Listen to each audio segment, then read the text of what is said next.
Once again, we'll start with a comment from Coach Walter.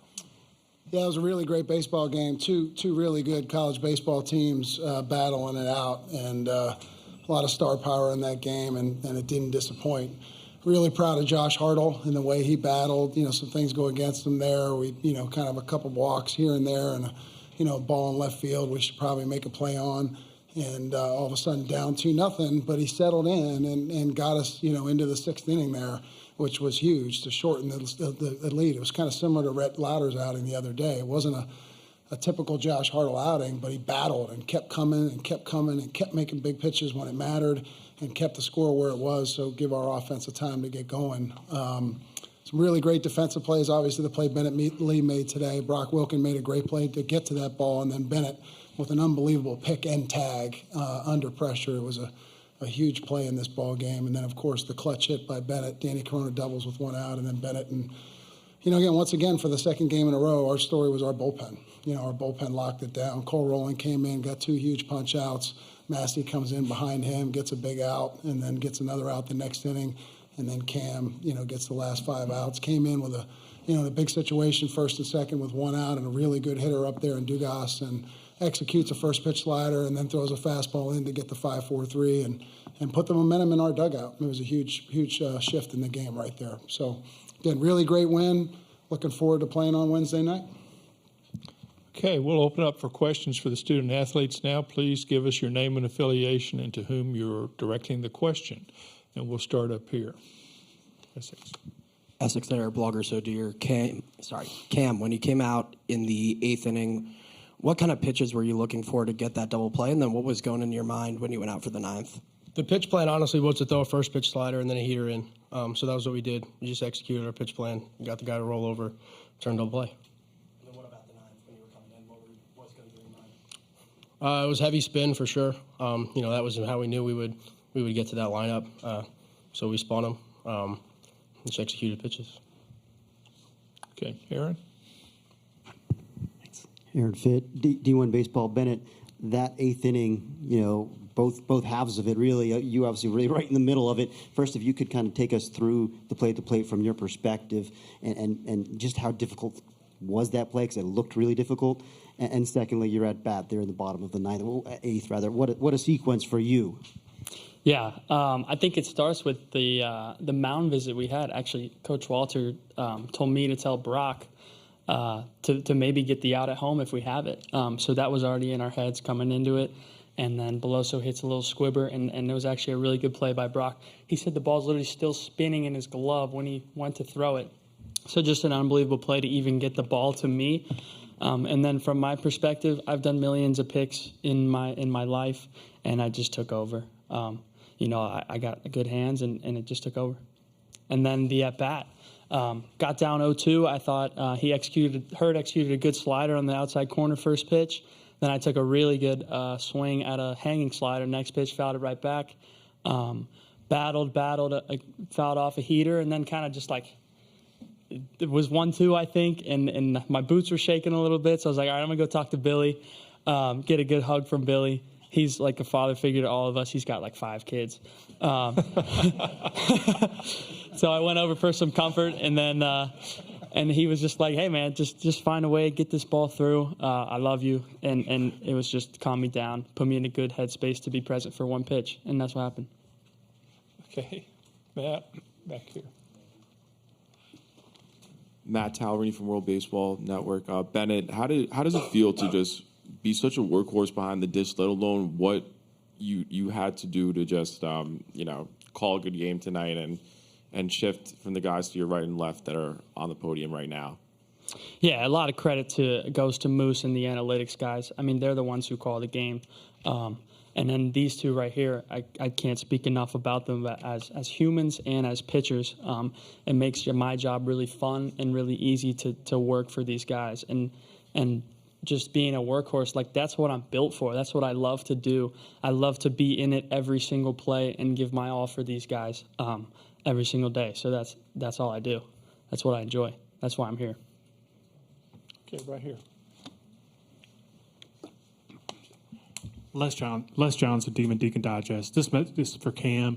the last 2 weekends, Coach Walters had to put you in situations just to get you work where you're in games like 15-run leads or whatever. What's it been like to kind of flip those switch the last 2 games, be in the most high-pressure situations in the biggest stage in college baseball? It's been fun. It's really fun. Obviously, you can't complain when you run through a regional and a super regional and you outscore your opponents by 59. I mean, I love to get my work in, up 16 in a postseason game. I'm not going to complain about that. But we've been working. We all do a lot of visualization work, and we believe. So I've seen this 100 times. I knew we'd get, there'd be a 1-run save in Omaha, and we've gotten 2. It doesn't change. I treat those 16-run games like we're up 1. It doesn't change. It doesn't change who we play. It doesn't change where we play. We just do the same thing every day, and we believe, and that's why we win. Okay, next question. Back in the back. Jack, in the back. Jack DeLongchamp of Foul Pole. Cam, Bennett, y'all talked about it a little bit before, but how special y'all's relationship is together, especially in the back end of the games, obviously makes these moments got to be that much more special.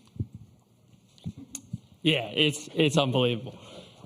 This guy right here, best friends in high school, co-captain on our high school team. He's my Catholic confirmation sponsor. I just can't say enough. And there's no one I'd rather be in the foxhole with, battling with 30,000 people screaming at us. And there's just, with him, there's just comfort. And we both know what's going to happen. When he comes in, the game's over. Yeah, I mean, he said it best. He's my foxhole guy.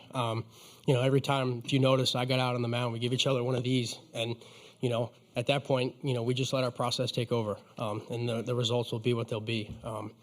We both, we've worked so hard together. We've had such a great process together. We mold so well together, and it's just a lot of fun. To go from starting games in high school to closing games in college with him behind the plate, it's kind of a full circle moment. It's pretty incredible. I can't say enough about it. It's so much fun. Okay, you have a question in the back also here.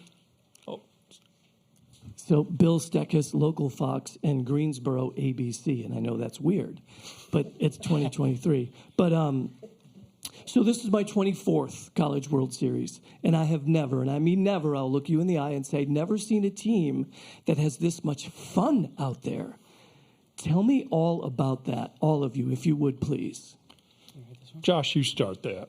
Yeah, I mean, we just have a bunch of unwavering faith within our dugout. It doesn't matter if we're down 10-0 or we're up 10-0. We're never out of a game, and kudos to just our team. The camaraderie, the chemistry within us is, I think, unbreakable. It's very special, and I can't say enough about that. Ben. Yeah. I think why we started this game is because we love it and because we've built incredible relationships with people. And the moment you lose sight of that is when really you've lost sight of the game and what it's really about. So I think Moose does an incredible job of hammering this into us every day, is just celebrate this so much because you might only come here one time. So we just really try to have a lot of fun. And then by having a lot of fun, you're loose, and it allows your abilities to take over. So I love these guys, and it's pretty special. Yeah. Camden? I'm a big headphones and loud music guy, so I'm not always in the mix. But I can tell you without a doubt that watching them as I have my headphones on makes me so comfortable and so confident. It's what I have to do to get ready. But I watch them have so much fun, and I go out there, and I'm like, how can we lose? Every single guy is having the time of their lives right now. Who can beat us? It seems, pretty much impossible. So the amount of fun that we have is truly incredible. Okay, I have time for one last question, and we'll take it from Aaron. Aaron Fitt doing baseball again. Josh, just kind of want to ask you about your plan today and how you feel like you executed. I know you came out really strong in the first inning and then maybe a little bit of laboring there in the second and the third. How were you able to kind of fight through that and get through 6 innings today?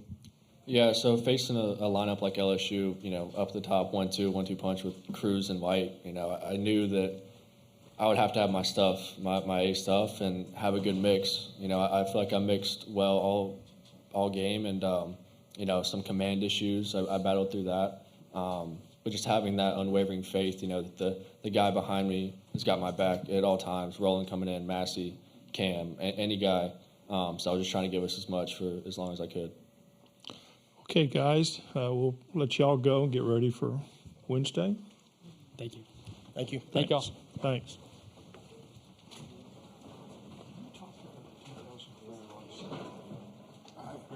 I have, yeah. Yeah, we talked about that before the season. Okay.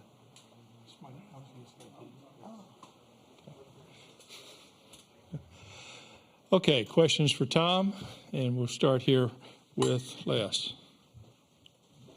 Yeah, Coach Walter, your team is 2-0 now in the College World Series, and you've led each game for precisely half an inning.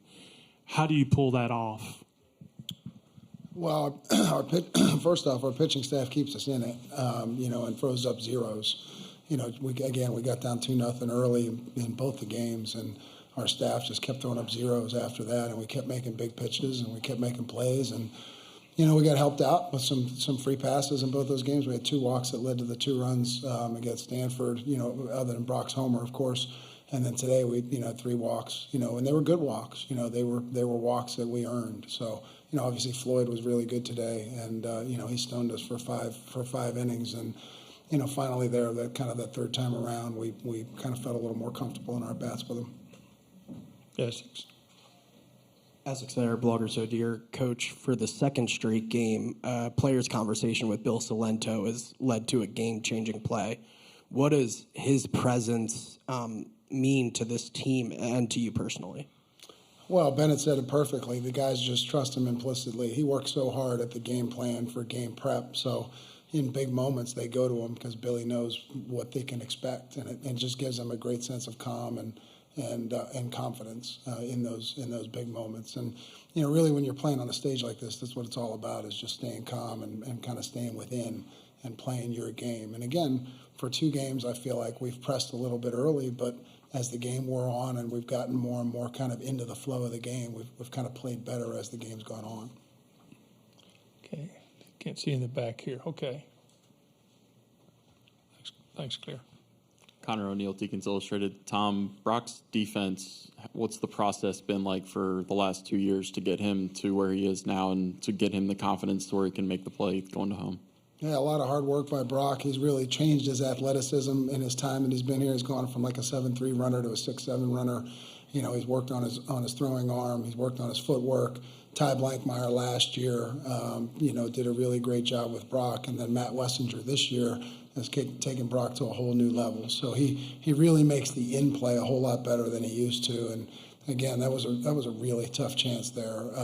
Again, a ball spinning away from you like that, you're in foul territory. Would have been easy for him to throw it the first time, but he had the presence of mind to make sure he had a good grip. And again, Bennett Lee making an unbelievable play on the back end of that too. Okay. Aaron? Aaron Fitt, D1. Coach, 2 games in a row now here, you've kind of said it, you maybe haven't played like the A game, right? I mean, you've kind of had to grind and come up with ways to win in the late innings. But again, the fact that this team has maintained its poise and been able to grind out these 2 wins, I mean, what do you think that says about this group, and how have they developed that characteristic? Well, we talked about it before the tournament started. I mean, we do have the ability to win games in different ways. Because of our pitching and defense, we can win the 3-2 game. Because of our offense, we can win the 8-6 or 10-8 game too. So again, that's one of the things I really like about this club. But it's a veteran club, and we've got some toughness to us. I mean, that's the one thing I said to the guys in the huddle before the game. I said they don't know how tough we are. I mean, we're a tough team, and we're a tough-minded team, and we don't quit, and we don't give up. And as these guys, as you saw when they were talking today, they don't want to let each other down, and that's such a powerful motivator in these situations. Okay, Les? Tom, just a quick one here. It seems like on that play that Brock made to Bennett that he was the only infielder really playing in. Not like you had the other infielders maybe playing for the double play. Were you going to concede the run had the ball not gone to third? For sure, when you're the home team, to me, when we had 6 outs to get, we'd have taken a double play in the middle for sure, and just to end the inning there, and then hope we score either in the bottom of the 8th or 9th. Kurtzy would have come home. We had the corners. Both those guys were coming home. But if it had been hit in the middle of the infield, Bloss was a double play candidate. We would we would have turned a double play there for sure. Okay, I have time for one more question. You got? Yeah, Essex. Okay, sorry.